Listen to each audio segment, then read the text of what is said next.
Opinion: why Dino Melaye should run for president. Editor's note: Bonaventure Melah is an Abuja-based media entrepreneur and public, political analyst. In this article he speaks on Dino Melaye and the 2019 presidential elections. It is quite ironic to hear that Kogi State Governor Yahaya Bello is alleged to be the person sponsoring efforts to recall one of the brightest and obviously the most outspoken and audacious senator in Nigeria's recent history, Dino Melaye. In serious societies, those who should be preparing to contest the 2019 presidential election should be the likes of Senator Dino Melaye, former governor of Cross River Donald Duke, Governor of Kaduna State Nasir El-Rufai, former Central Bank Governor Chukwuma Soludo, Governor of Gombe State Ibrahim Thankwambo, founder of Heirs Holding, Tony Elumelu, the former Agriculture Minister Akinwumi Adesina, and Dr.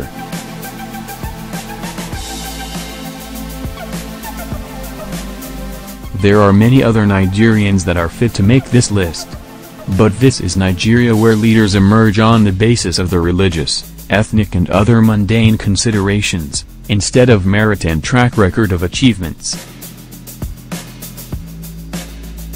And so, in making political permutations and calculations, we disqualify our best 11, due largely because it is not the turn of their geopolitical zones to produce president. Or that we cannot have a Muslim or Christian ticket, and all sorts of retrogressive excuses. Placed side by side with his colleagues in the current 8th Assembly and others in recent times, even the worst political enemies of Dino Melaye would agree that he has done well as a lawmaker. The only thing they can say in a muffled voice is that the man talks too much, or that Dino is an irritant, or that he is so flamboyant, all such balderdash. How do well-meaning members of the society rate a lawmaker and decide whether or not he or she has done well or is doing well? The generally acceptable measure is inactive representation, which can be seen from how many bills and motions the representative initiated or co-sponsored, how active and articulate he is during debates at plenary, how much the representative has influenced his colleagues or ministers to attract developmental projects to his constituency, and at the national level, how such a representative has contributed to making quality laws.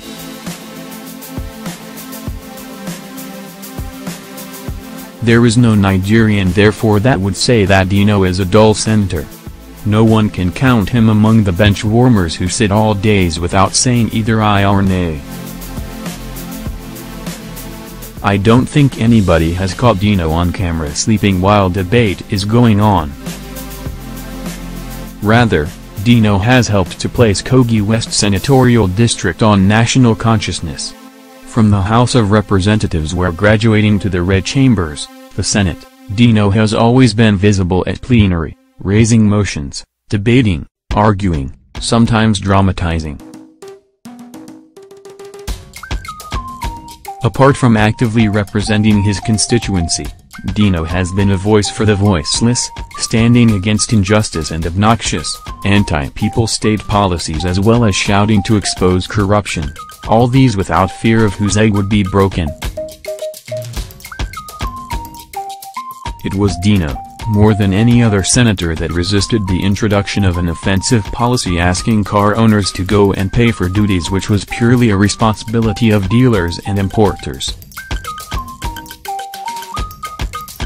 Although the Controller General of the Nigerian Customs Service insisted not to appear before the Senate in uniform, but the organization was compelled by the Senate through a debate led by Dino, to suspend the implementation of that policy, indefinitely.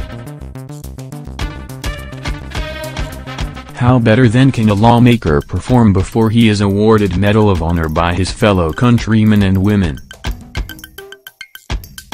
Yes, Dino fought on the floor of the House when he was a representative. His clothes were torn in the process. But that is not an abomination for a lawmaker. Lawmakers fight and throw chairs and tear clothes, all over the world. In November 2010, Argentine lawmakers fought physically following disagreements over budget after opposition MP Gracia Comano slapped another member Carlos Cunclo in the face.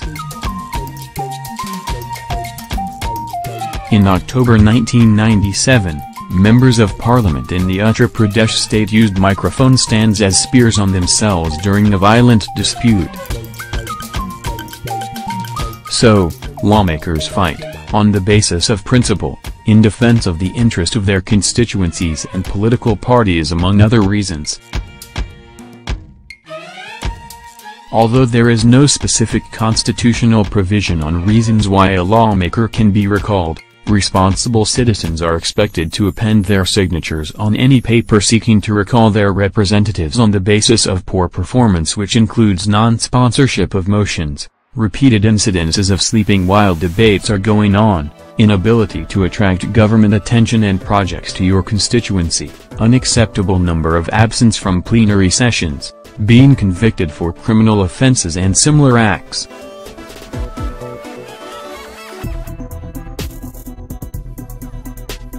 But in this case, there are allegations that money is being used to induce people to sign the recall register, even as reports have emerged that ghosts, spirits, dead bodies, foreigners and unidentifiable objects, UFOs, are among the names in the register submitted to the Independent National Electoral Commission, INEC, all in order to recall the man who has made Nigerian youths proud due to his audacity and fearlessness in the face of many political tigers in the country.